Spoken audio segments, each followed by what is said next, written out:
Alright, so for this problem we're supposed to be evaluating the limit as x approaches 0.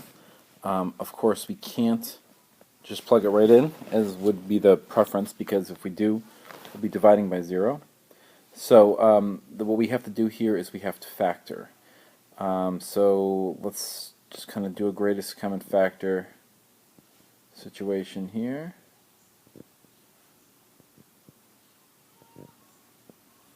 Divided by x cubed over 4x squared plus 3.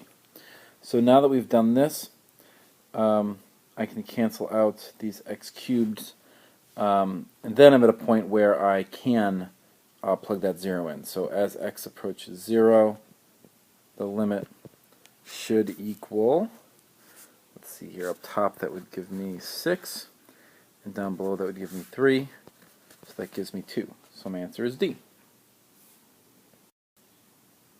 Alright, on this problem they were very nice to give us the derivative already, so I don't have to take any derivatives. So at this point, just by kind of checking where is this equal to 0, I know that it's equal to 0 when x equals 2, 3, and 4. So what I'm going to do now is I'm just going to make my number line. And I've got my 3 points on here, 2, 3, and 4. And remember, I'm checking to see what is going on with the derivative at each one of these points. So I know that it's 0 here. Or rather, I'm checking the derivative in between these points, because I know these are the only critical points, these are the only places where it could be turning around. If I plug in like 2.5 here, if I plug in 2.5, I'm going to go back up here, that would be positive. That would be positive. It's always going to be positive because I'm squaring it. And this would be negative. So positive times a negative gives me a negative in between there. If I plug in 3.5,